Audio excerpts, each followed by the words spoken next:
The first thing you need to understand is that I wasn't supposed to be there. That's how most of the stories worth telling start, isn't it? Someone ends up somewhere they weren't supposed to be, and everything after that is just consequence. Ripple after ripple after ripple, spreading out from that one moment, that one wrong turn or right turn depending on how you look at it. And I've had a lot of time to look at it since. More time than I wanted, honestly. More time than anyone should have to sit alone with a memory that keeps replaying itself whether you want it to or not. So let me start at the beginning, or close enough to it. My name is Darius Vale. I'm a field correspondent, or I was anyway before all this.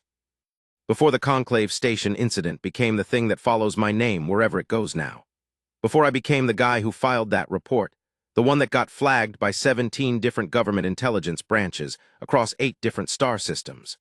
Before I had to give 3 separate depositions to the Interstellar Accord Tribunal and explain, in calm, measured language, exactly what happened inside Sublevel 9 of the most politically sensitive alien diplomatic hub in the known galaxy. Before I met her. I'll get to her, I promise, but you have to understand the world first, because if you don't understand the world, you won't understand why what she did was impossible.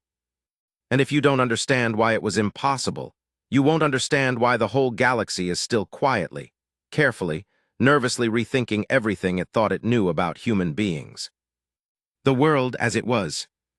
Year 2387. Earth had been a member of the Galactic Conclave for 63 years. 63 years since the Vethiri First Contact mission dropped out of fold space above the Sahara and announced, politely, and with surprisingly good manners, that humanity had just been voted into the interstellar community by a margin of 7-4.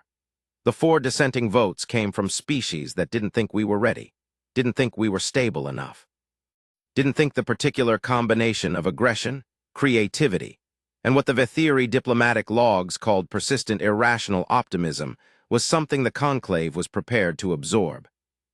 They were right to worry, they were also too late. 63 years of slow, awkward, sometimes beautiful, sometimes disastrous integration later, humans were everywhere. We were in shipping lanes and research stations. We were in Conclave courts as minor advocates and sometimes as defendants. We were on colony worlds that 12 other species had already surveyed and passed on because the radiation levels were too high, or the weather was too violent, or the soil chemistry was too unstable. We showed up, shrugged, and started building. We were tolerated, we were occasionally admired. We were frequently misunderstood and sometimes genuinely feared, though most of the species doing the fearing were too polished and too diplomatic to ever say it out loud. But there was one place we weren't supposed to be. Not really, not in any meaningful sense. Conclave Station Meridian. Conclave Station Meridian sits at the gravitational midpoint of the Revari system, a location so precisely calculated and so cosmically convenient that 3 different species claimed they discovered it independently, and the subsequent argument over which of them was telling the truth lasted 40 years and resulted in a compromise that satisfied no one but prevented a war. The compromise was simple. The station would belong to all of them, and to all of the Conclave. Which meant, technically, to humanity as well. Technically, in practice, Meridian was old money, old power. The kind of place where the architecture itself was designed to remind you of your own insignificance. The central hub rose in spiraling tiers of bioluminescent Vethiri glass and Kren-forged titanium alloy. And on a clear cycle, when the station's internal lighting dimmed to mimic local starfall, you could see the light moving through those glass walls like something alive, like the whole structure was breathing. It was beautiful in a way that made you feel small. Deliberately so, I always thought, beauty as a political statement. Beauty as a reminder that whoever built this was older than you, richer than you, more certain of their place in the universe than you had any right to be. Humans had access to 4 of the station's 19 operational sublevels: commercial, transit, residential quarter 7, and the public diplomatic observation gallery on level 3. Everything else required clearance that took an average of 2 standard years to obtain, and that was if you already had the right connections, the right species designation, and the right behavioral certification scores. As a credentialed field correspondent with the Interstellar Press Bureau, I had a temporary access pass that gave me 1 additional sublevel, the media observation deck on level 6, where journalists from across the Conclave gathered to watch diplomatic sessions through soundproof transparency panels and file their reports without ever being close enough to actually matter. I had been on Meridian for 11 days. I had filed 6 stories. None of them were particularly good. None of them were particularly bad. They were the kind of stories you file when you're standing at the window looking in and you can see things happening but you can't quite tell what they mean. I was frustrated, I was restless, and on the night of the 12th day, I made a decision that I have spent a considerable amount of time since then both regretting and not regretting, depending entirely on my mood. I followed a maintenance technician through a service door that I absolutely was not authorized to walk through. Sublevel 9. Look, in my defense, and I know this defense is not particularly strong, the door was already open. The technician, a young Vethiri with the pale blue bioluminescence patterns that indicate a third-tier station employee, had propped it open with what I can only describe as a folded equipment manifest, which tells you something about the universal persistence of lazy shortcuts regardless of species. He had gone in, leaving his cart outside, presumably to retrieve something he'd forgotten. The door was open. I was standing right there. I went in. The corridor on the other side was nothing like the public levels. The public levels of Meridian were designed to impress. This corridor was designed to function. The walls were exposed conduit and dark gray paneling, marked at regular intervals with conclave script that I could read maybe 30% of, which told me things like environmental control, restricted and atmosphere variance zone, non-standard species adaptation, and one sign that I found particularly ominous even then, which read, in perfectly clear standard galactic common, authorized personnel only. Biological containment status, active. I told myself it was probably administrative language. Boilerplate. The kind of warning signs they put everywhere on stations this size, because the alternative is a lawsuit when someone wanders into a nitrogen-rich atmosphere zone and passes out. I kept walking. The corridor split 3 ways about 40 meters in. I took the middle path because it was the only one with lights on. The other 2 were dark in a way that felt intentional, not incidental, and even I had enough self-preservation instinct to respect that distinction. The middle path sloped downward, gently at first, then more steeply. The air changed as I went. On the public levels, Meridian kept its atmosphere at a careful, diplomatically averaged blend, something that was technically breathable for 11 of the Conclave's current member species without being perfectly comfortable for any of them. A studied neutrality that gave every delegation a mild and equal low-grade headache. Down here, the air had more oxygen, noticeably more. I felt it in my lungs the way you feel a cold glass of water on a hot day. Sharp. Real. Almost aggressive in its cleanliness. And then I heard the sound. The sound. It's hard to describe, not because it was complex, it was actually very simple. One note held steady, resonating at a frequency that I felt more in my sternum than my ears. A vibration, a presence. The closest thing I can compare it to is the sound of a very large, very old bell struck once and still ringing. Not loud, not painful, just persistent, like the air itself had been tuned. I stopped walking. Any reasonable person would have stopped walking. But the thing about sounds like that, sounds that exist at the edge of what you can consciously perceive, that operate somewhere between sound and feeling, is that they do something interesting to your cognition. They make you lean forward, literally. I felt my body angling toward the source before my brain had processed the decision to move. I leaned forward. I kept walking. The corridor opened into a space that I initially couldn't parse. My brain spent about 3 full seconds trying to apply existing reference frameworks and coming up empty, which is a genuinely disorienting experience. It's not like being confused. It's more like the moment before you recognize a face. The moment where you know something is meaningful, but the meaning hasn't arrived yet. Then it arrived. The room. It was large, maybe 30 meters across, roughly circular, with a ceiling high enough that the upper portion disappeared into shadow. The floor was different here, not the gray paneling of the corridor, but something darker, something that had a faint iridescent quality under the lighting, like oil on water, like starlings in formation. It shifted color slightly when the light hit it at different angles, and I realized after a moment that this wasn't just aesthetic. The floor was reactive. It was responding to something. Weight, heat, movement, I wasn't sure. Along the walls, arranged at careful intervals, were what I can only describe as containment stations. Individual alcoves, roughly 3 meters tall, each enclosed in a material that I recognized from conclave technical briefings as Facelight, a crystalline compound used in high-sensitivity environments where you need to contain energy outputs without full physical isolation. Think of it as a filter, not a cage. A way of keeping something contained not by force but by muffling.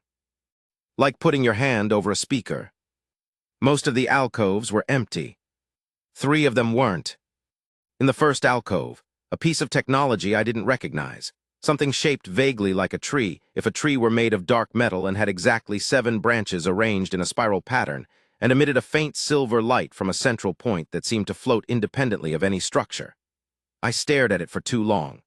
Long enough that when I finally looked away, I had a ring burned into my vision, like looking at something bright. In the second alcove, a creature. I'm using that word carefully, not dismissively. I don't have a better one. It was roughly the size and shape of something that could be called a crustacean if you were in a generous mood, segmented body, multiple limbs, a carapace that was the color of deep ocean water. It appeared to be sleeping, or in some state that resembled sleep, curled into itself with its limbs tucked neatly beneath it. I let out a very slow breath and did not approach the second alcove. In the third alcove, the girl. I know how that sounds. I know what you're picturing. Some dramatic, ethereal being floating in a column of light, obviously otherworldly, obviously significant, obviously the kind of visual you'd design if you were trying to communicate this is important to an audience. It wasn't like that. She was sitting on the floor of the alcove, cross-legged, elbows on her knees, looking down at something in her hands that I couldn't see clearly from my angle. Her posture was casual, the kind of casual that you don't perform. The kind you fall into when you've been somewhere long enough that you've stopped caring about how you look. I'm going to try to describe this accurately, which is harder than it sounds, because accurate description keeps bumping up against the limits of the reference vocabulary I have available. She was roughly human-shaped. Bipedal, 2 arms, a head in the expected location, but the proportions were slightly different in ways that were subtle enough to register as something is off before you could name the specific thing. Her fingers were too long, not disturbingly so. Just elegantly, unusually long, the kind of length that made her hands look like they were designed for precision. Her coloring was pale in a way that wasn't unhealthy, more like the pale of something that doesn't live in direct sunlight. A cool, almost luminous pallor that reminded me of moonlight on snow. Her hair was the color I don't have a good word for, somewhere between silver and violet, depending on how she moved. It fell past her shoulders in a way that suggested it was usually kept more controlled than this, loose strands escaping whatever arrangement had been imposed on them. Her eyes, and this is the part where accurate description becomes most difficult, her eyes were the wrong color. Not wrong in any absolute sense. Wrong in the specific sense that they were a color I'd seen before in non-human species, but not configured this way, not in a face that otherwise read as close to human. They were amber, not human amber, which tends toward gold-brown and warmth. This was a deeper amber, the color of something ancient and preserved, like resin, like something that had been holding its shape for a very long time and intended to keep doing so. She hadn't looked up yet. She was still looking at the thing in her hands. I stood at the edge of the room and tried to figure out what she was, which species, which delegation, what she was doing in a containment alcove in an unauthorized sublevel at the 3rd hour of Meridian's night cycle. None of my mental cataloging was producing useful answers. I'd studied the conclave species files pretty thoroughly. Field correspondents have too. Otherwise, you make embarrassing errors in your reports. She didn't match anything I had on file. Not precisely. The closest match was the Thessari, an older species from the outer arm who were bipedal and had a pale coloring, but the Thessari didn't have those hands and their eyes were compound, multifaceted, not this. She looked up, and everything changed. What happens when she looks up? I want to be careful here. I want to tell this as accurately as I experienced it, not as dramatically as it would be easiest to tell it. When she looked up, she didn't look surprised. That was the first thing, the absence of surprise. She looked at me the way you look at something you've been expecting, even if the timing was slightly off. There was recognition in her expression without, and this is the strange part, without any apparent cause for recognition. We had never met. I was certain of that. I'm very good with faces. I had not met this person before. She looked at me like she knew me. Or more precisely, she looked at me the way you look at a category of thing you're familiar with, not an individual. Not I know you. More like one of those. She said something. Not in standard galactic common. Not in any language I had auditory reference for. It was a soft sound, 2 syllables, and the way she produced it was different from the way humanoid species typically produce sound. Not from the throat in the same way, something that resonated slightly differently, slightly deeper, despite her apparent size and youth. I said in standard galactic common, I'm sorry, I shouldn't be here. I'm going to. She tilted her head. I stopped talking. Here's what I didn't say, because I wasn't going to stand in an unauthorized room in a restricted sublevel and announce to an alien I'd never met that I was a journalist. That's how you get detained. That's how you spend the next 6 months in a conclave administrative review process. She set down the thing she'd been holding. I caught a brief glimpse of it as she placed it on the floor beside her, small, intricate, the kind of object that looked like it had been assembled with enormous care over a long period of time. Mechanical, or something that mimicked the aesthetic of mechanical. Lots of small, moving parts. She stood up slowly, without urgency, the way you stand up when you've been sitting for a long time and you're in no particular rush. She was taller than she'd looked seated. Still shorter than me, I'm 2 meters, which is slightly above average even for a human, and I'm aware that this can read as physically imposing in interspecies contexts, which is something they briefed us on extensively at the Press Bureau. I had adopted the habit of dropping my shoulders slightly, keeping my head angled down rather than straight, just to reduce the profile. She watched this. I had the uncomfortable feeling that she understood exactly what I was doing and found it interesting. She said another thing, different syllables this time, a question by the intonation. I genuinely don't understand you, I said. I'm sorry, my universal translator. I tapped the device behind my ear. Standard issue bureau equipment. Handles about 80% of documented conclave languages. It's not catching anything. She looked at the translator device. Really looked at it the way a watchmaker looks at a foreign mechanism. Then she reached up, and I held very still because I'm not completely reckless and touched it, one fingertip against the casing, very lightly. The translator buzzed, a sensation like a mild electric shock against my mastoid bone. And then it spoke. Translation. It is calibrated incorrectly, the translator said, in standard galactic common, which was what I'd set it to output. But the words it was translating, she hadn't spoken standard galactic common. She'd spoken whatever her language was. And my standard issue bureau translator, which had never once successfully identified her language in 11 days of operation on this station, had just translated it. Just like that. What? I said. Your translation device, she said, and the translator relayed this in the flat, gender-neutral synthetic voice it used when it was doing phonetic translation without cultural overlay. It is calibrated for 43 languages. My language is not among them, but the core principles of meaning transmission are shared. I adjusted the base parameters. It will work now. I stood there. She had just, from one touch, reprogrammed a bureau-issued translation device that required a 2-day setup process and a certified tech to update the language library. That's not, I started. It is not something your devices typically permit externally? No, she tilted her head again. Yours do not have the sensitivity, usually, but the framework was there. I simply reoriented it toward the resonant frequency of my native dialect. A pause. It is not perfect. Some concepts will come through imprecisely. Please tell me when something I say does not appear to make sense. I was staring. I was aware I was staring. I couldn't stop. You shouldn't be here either, she said. It wasn't an accusation. It was a statement, completely level. No, I said. I really shouldn't. Neither should I, she said. But here we both are. She sat back down on the floor. After a moment, because I genuinely could not think of a better option, I sat down too. On the outside of the Facelight enclosure, because I wasn't about to walk into an active containment field without understanding why it existed. She noticed, you may enter. The field is preventive, not corrective. It keeps certain frequencies contained within. It does not prevent physical entry or exit. Why is there a containment field around you? I asked. Because, she said, of what I am. What she was. She told me her name first. Sivara. She said it with that slight double resonance that I'd noticed before, the way her voice carried an undertone that felt more like vibration than sound.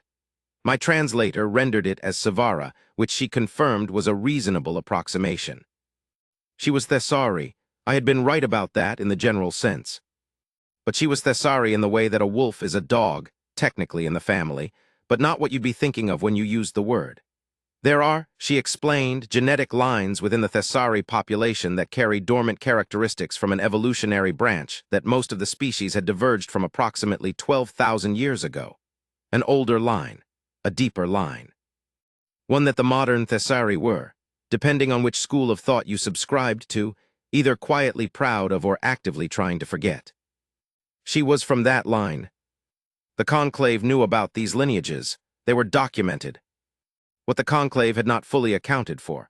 What no one had fully accounted for, apparently, including the Thessari Council that had sent Savara here as part of a junior diplomatic delegation with the reasonable expectation that she would attend 3 meetings, file her observational notes, and go home, was what happened when someone from the old lineage spent extended time in close proximity to certain energy configurations.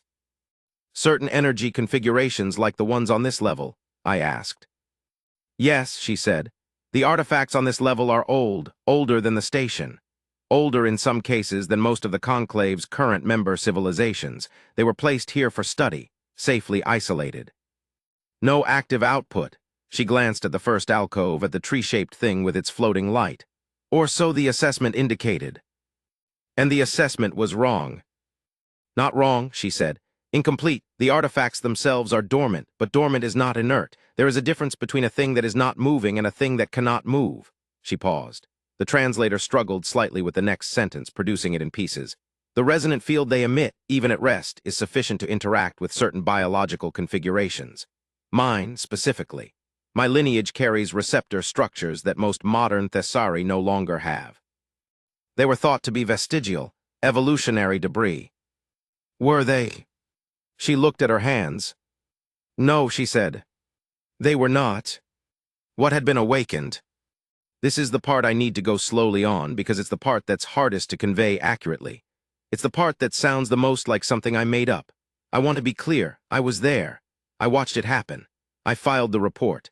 Everything I'm about to tell you is what I witnessed directly, not what I was told secondhand or inferred from data. She had been on Meridian for 22 days when I found her. 22 days of sleeping in the diplomatic residential quarter, attending junior sessions, eating the diplomatically averaged food in the public refectories.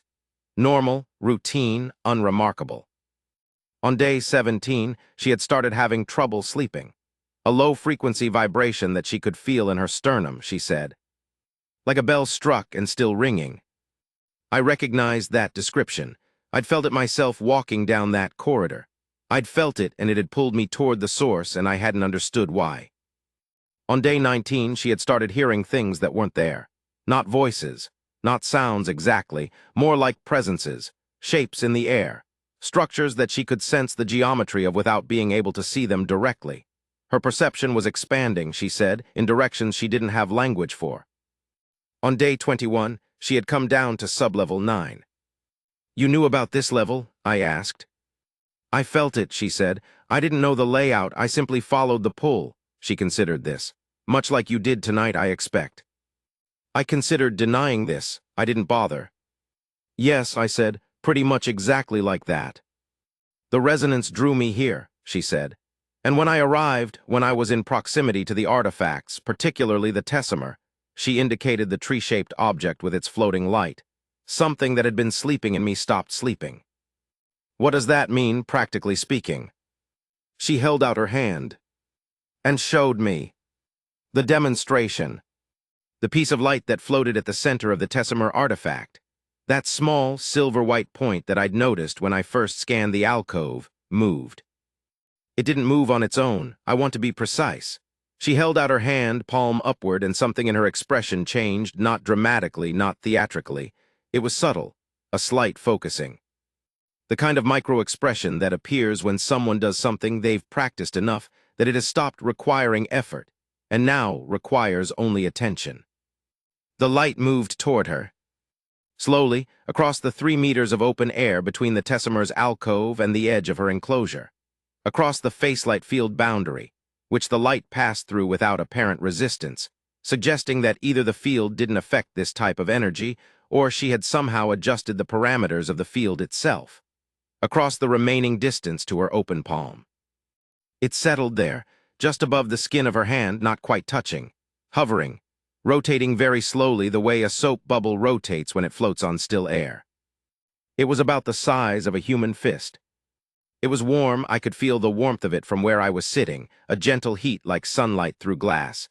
And it made the sound, the bell note, the resonance, but closer now, closer and quieter, somehow both things at once, like the difference between hearing music across a city and hearing music in a small room. "The Tessimer is a resonance anchor," she said, watching the light in her palm with an expression that was equal parts wonder and something more complicated. Something that looked like the face of someone confronting a thing they'd been trying not to know for a long time. "It doesn't store energy. It does not generate it. It finds it, calls it, wakes it up in whatever is nearby that carries it in dormant form." She looked up at me. 12,000 years ago, my ancestors used instruments like this. The knowledge of how was lost. The biology that allows it was not. "You're telling me," I said slowly, "that you just—" "Yes," she said. "Without training. Without any—" Her voice shifted slightly. The translator had trouble with the shift, rendered it as something between exhaustion and recognition.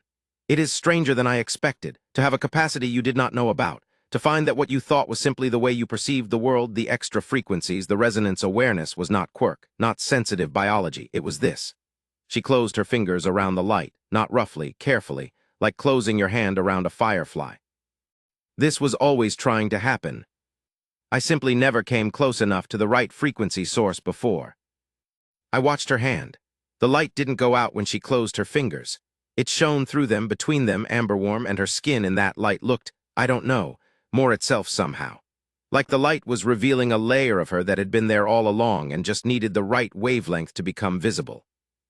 "That is genuinely the most astonishing thing I have ever seen," I said. She opened her hand. The light rose back to hovering position. "I have been here for an hour and 16 minutes, she said. "In that time I have called the light 4 times. Each time it becomes less difficult, less effortful." A pause. "The 4th time I did it, I called it without intending to. I was simply thinking about it, and it came." I sat with that for a moment. Is that dangerous?" "I do not know," she said, and the translator rendered her tone as something flat and careful, the voice of someone giving you the truth because they've decided you can handle it. "I don't know what I'm capable of. I don't know the scope of it. I don't know the limits of it. Nobody does. There are no living people who understand this lineage's capacities because everyone assumed those capacities were gone." She looked at the light hovering above her palm. "And now here I am. What I did. I should have left. I want to be clear about that, too. I should have backed quietly out of the room, found my way back to the authorized levels, filed a story about nothing in particular, and let whatever was happening in sublevel 9 be someone else's discovery and someone else's problem. I didn't do that. I stayed for 4 hours. I stayed because, look, I'll be honest with you, part of it was the journalist instinct. I won't pretend that wasn't a factor, but most of it was something simpler and less defensible. I was watching something extraordinary happen to a person, and she was alone, and it seemed wrong to leave someone alone with something extraordinary, even if they were a member of an alien species I'd never met. Even if the extraordinary thing was far outside the range of anything I was qualified to help with. Some instincts are just human-shaped. That one apparently is. We talked. For 4 hours, we talked. About the Thessari, the version of them she knew from the inside, which was considerably more complicated and considerably more alive than anything in the Conclave species files. About the old lineage, and the way it was regarded within the broader Thessari population, with a kind of careful respect that bordered on wariness, the way you might treat a distant relative who carries a genetic condition that skipped 3 generations and might skip 3 more. You don't discuss it loudly, you don't dismiss it either. About what she was doing on Meridian, a junior diplomatic placement, genuinely junior, genuinely routine. Her presence was unremarkable, her file was clean. Nobody had flagged her. Nobody had predicted that she would come within range of the Tessimer artifact and wake up a 12,000-year-old biological inheritance. About me, about Earth. She asked questions about Earth the way I imagine early astronomers asked questions about the night sky, with the specific focused attention of someone who has decided that this thing is more interesting than they had initially assessed and wants to understand it properly. Not with excitement, with precision. She asked about war, about why humans went to war as frequently as we did, about whether we had found a reason or whether we continued without one. I told her the truth, which was that I didn't think we had found a reason, but that I also didn't think we'd fully given up looking. She considered that for a long time. That is consistent, she said eventually, with the resonance profile. What does that mean? Your species, she said carefully, carries a frequency. All species do. Your frequency is, the translator struggled, produced 3 words in sequence, unresolved, expanding, looking. The resonance is always looking for something. It is never still. It is not chaotic. It is directional, but the direction keeps changing. She paused. Most stable species have found their direction or have decided not to look. Yours is still looking. Another pause. I find that I don't have the right word. The closest my language has translates to something like alive in a way that is almost uncomfortable to be near because it makes you remember what looking felt like. I didn't say anything for a moment.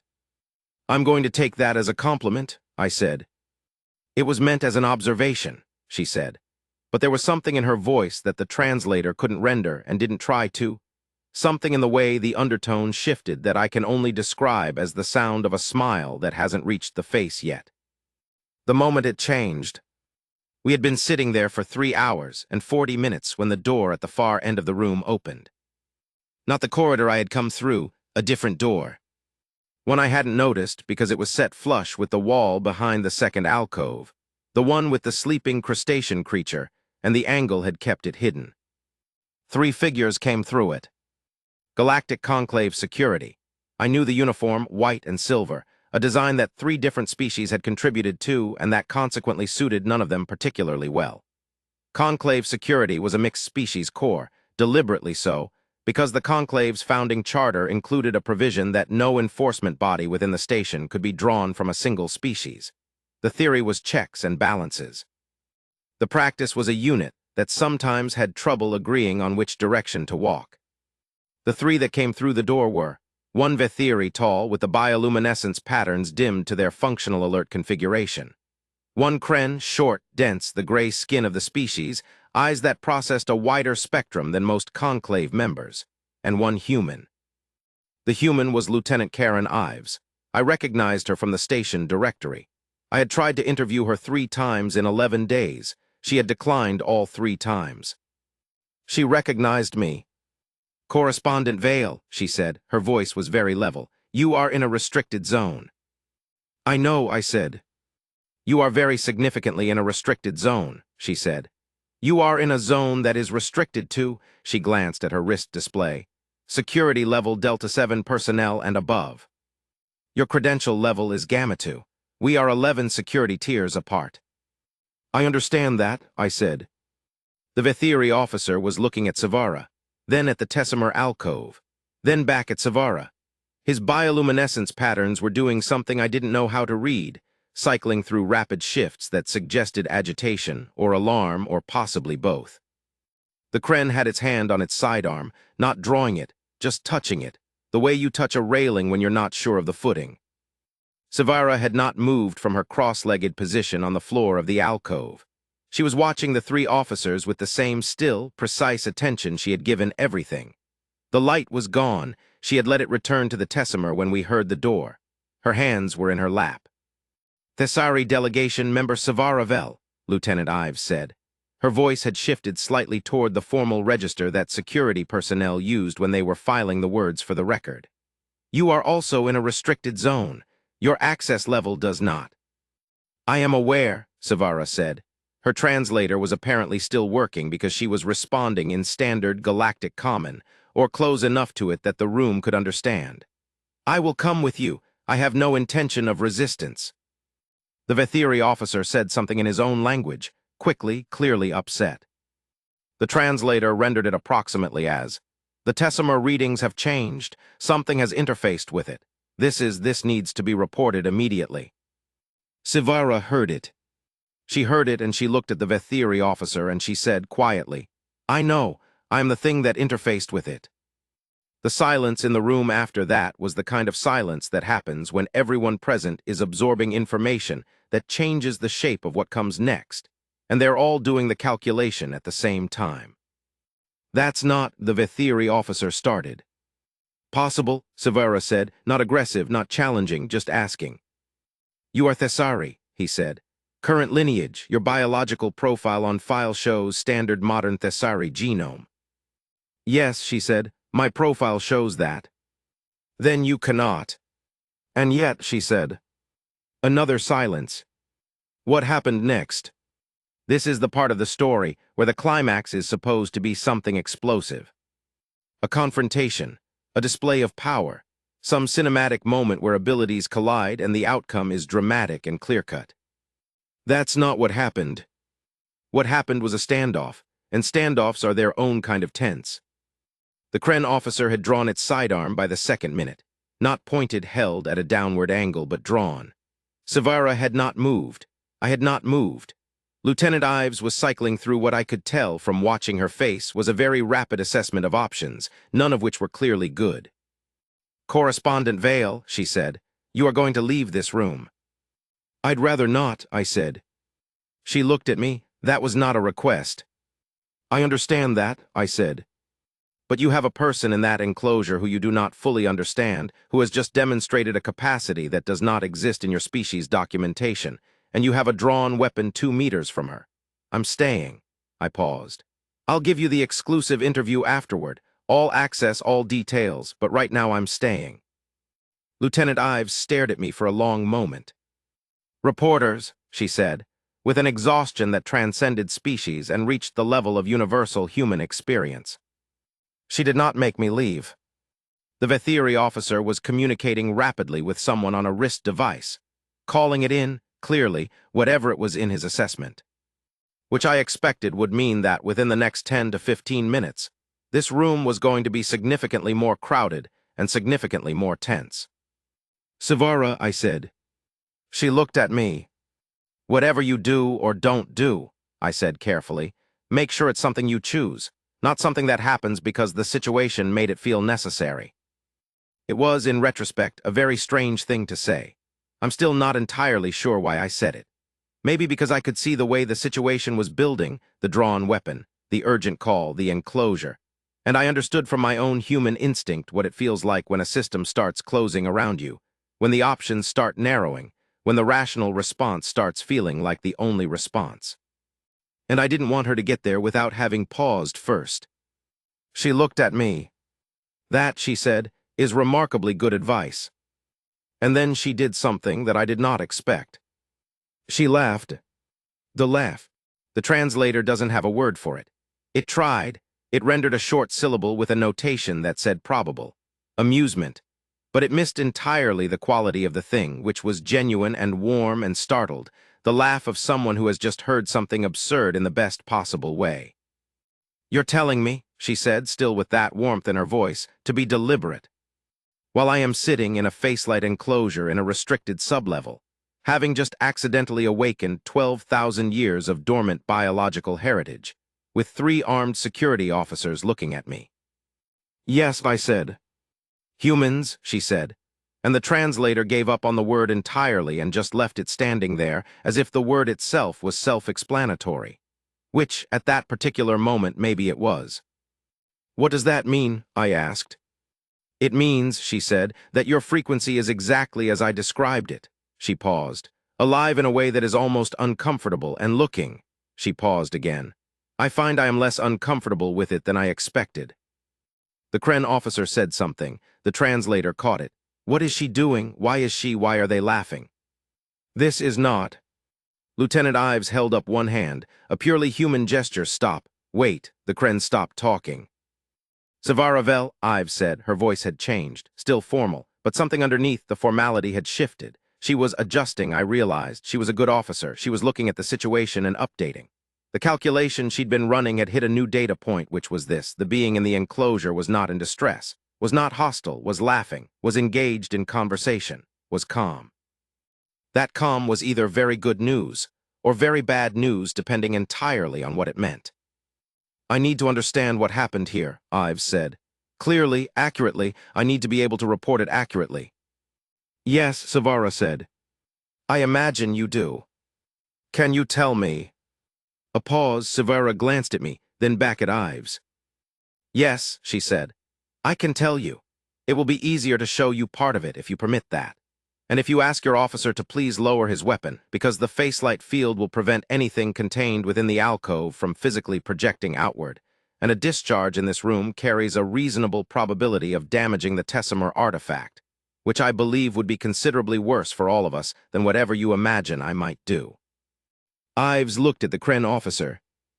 The Kren lowered his weapon, and Savara opened her hand, palm upward, and the light came. The room after the light. The response to that moment was interesting. The Vethiri officer's bioluminescence went entirely dark for approximately 2 seconds, then came back online in a configuration I'd never seen on any Vethiri, a full-body cascading pattern that started at his feet and traveled upward. I found out later that the pattern translates roughly to absolute categorical astonishment. The Kren officer took 3 steps back. Not a combat response, a biological one, something that old in the brainstem. The instinct to make distance between yourself and a thing you did not understand. Lieutenant Ives stood completely still. The light hovered in Savara's palm, warm and rotating, and it made its soft bell note, and the room held itself together around that sound. The Tessimer woke this in me, Savara said, simply, clearly. The way you explain something that you have already accepted to someone who is still in the process of accepting it. I did not know it was there. Neither did anyone who documented my genome. This capability is 12,000 years old in my lineage. Everyone assumed it was gone. She looked at the light in her hand. It was not gone. It was waiting. What can you, Ives started? I don't know yet, Savara said. I have been here 1 hour and 20 minutes. I have done this now 5 times. I know the scope of 5 times. I do not know the scope of more than that. She closed her hand gently around the light. Let it go. It drifted back to the Tessimer, settled back into its station, and went quiet. The protocols, the Vethiri officer said. He was speaking carefully now, the adrenaline of the first moment past, the professional framework reasserting itself. A biological anomaly of this classification. If this is what it appears to be, the protocols require immediate. I know the protocols, Savara said. I am a diplomatic attachment. I have read the Conclave's biological event protocols. I know what classification this would trigger. A pause. I also know that those protocols were written by a committee that has never encountered an event of this type in the living record. They were written for theoretical scenarios. They do not account for the fact that what I am demonstrating is not a threat, is not an aggression, and is not something that was done to me or that I did to anyone else. It simply is. Silence. What would you like to happen? Ives said, and I give her credit for that. That was the right question. That was the question of someone who had decided that the correct move was to figure out what the person in front of her actually needed, rather than defaulting immediately to procedure. Savara was quiet for a moment. Then, I would like to talk to the Thessari Council, my own people first, before the Conclave administrative process begins.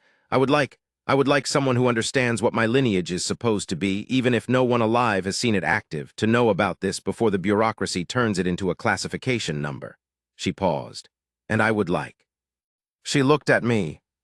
I would like Correspondent Vale to remain as an independent witness, a human record, separate from the Conclave's documentation of this. Ives looked at me.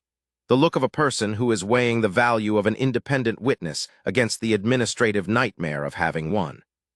She made a decision. Fine, she said. What the Thessari Council said. The call took 40 minutes to arrange. Savara remained in the alcove, her choice, not because she was contained.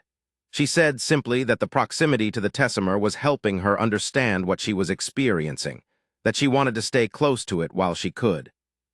The Thessari Council came online in the form of 3 senior members, 2 elders whose names my translator rendered in approximation only, and one who introduced herself as Council Speaker Aravit, a composed woman of apparent middle age by Thessari standards, with the same slightly off proportions as Savara, the same pale coloring.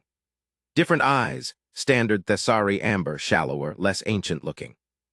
When Savara explained what had happened, the Council's response was, not nothing. not silence. It was a particular kind of careful, controlled not nothing.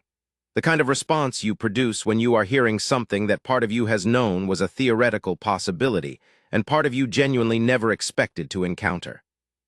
Council Speaker Iravit said, "Sivara, can you show us?" Sivara showed them. The council watched through the live feed as the light came and hovered and went back. For a very long time, no one on the Thessari Council said anything. Then one of the elders, the older-looking one, whose bioluminescence patterns were slower and deeper than the others, said something in Thessari that my translator took a moment to process, and then rendered, haltingly, as, "We have been telling the wrong story for 12,000 years. We said the old lineage lost these abilities. We never said they were lost by choice." Iravit looked at the elder. Something passed between them that I could not read. Then she looked at Sivara. "Are you well?" she said, just that, just first, "Are you well?" And Sivara's expression did something that I think, even across species, across biology, across 12,000 years of divergent evolution, was something a person would recognize. The expression of being asked the right question by the right person at the right time. "Yes," she said quietly, "I am yes." Resolution. The formal resolution of the incident took 11 days. I was deposed 3 times. My access pass was revoked and then, curiously, upgraded. A conclave administrative committee convened to review the Tessimur artifacts containment protocols and determined, among other things, that the original assessment of the artifact's passive resonance levels had significantly underestimated its range of influence. The underestimation was corrected. This was listed in the official report as a procedural recalibration. Sivara was not detained. She was not classified as a biological threat.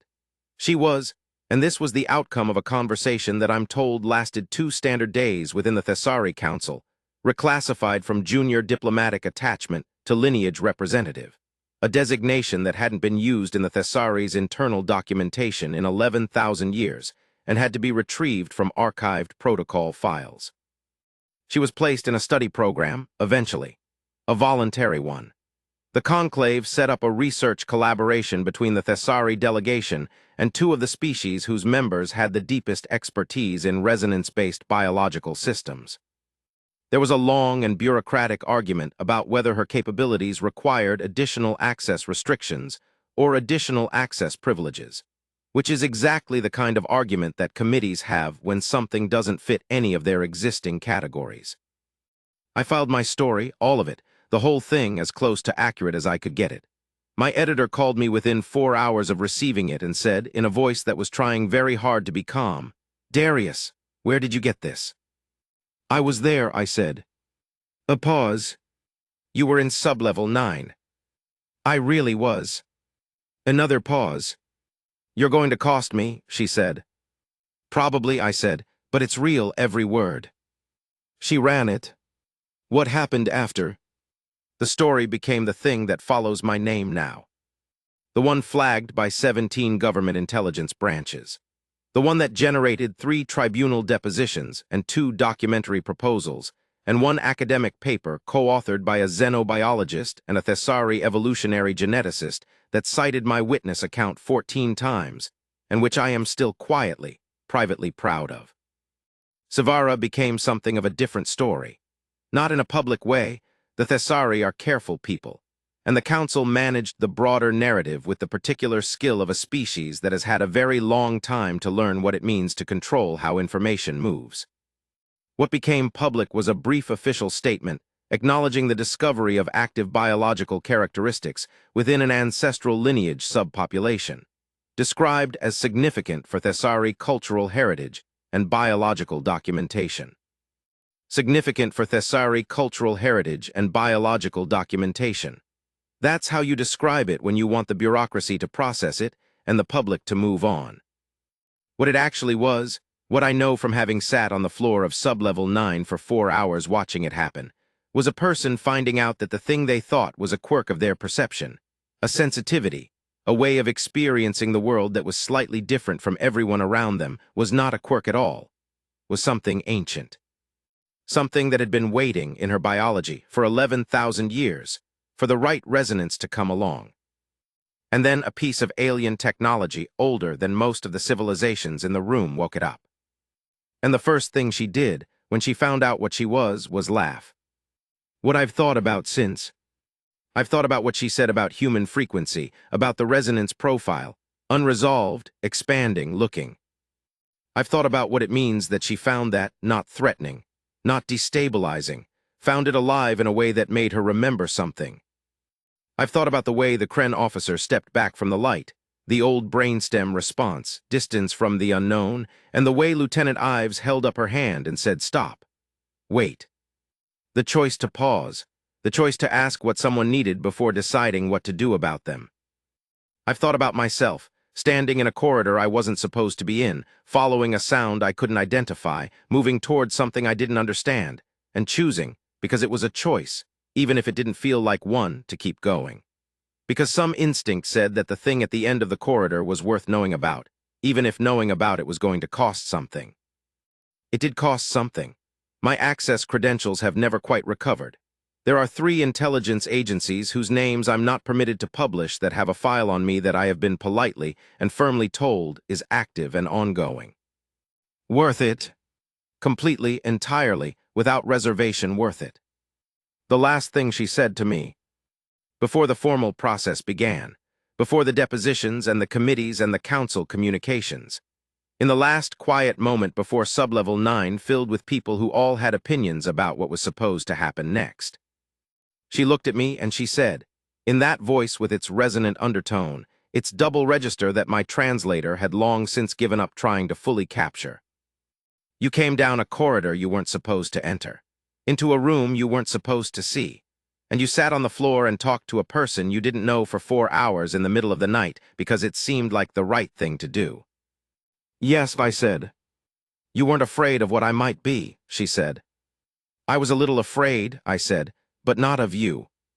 She was quiet for a moment.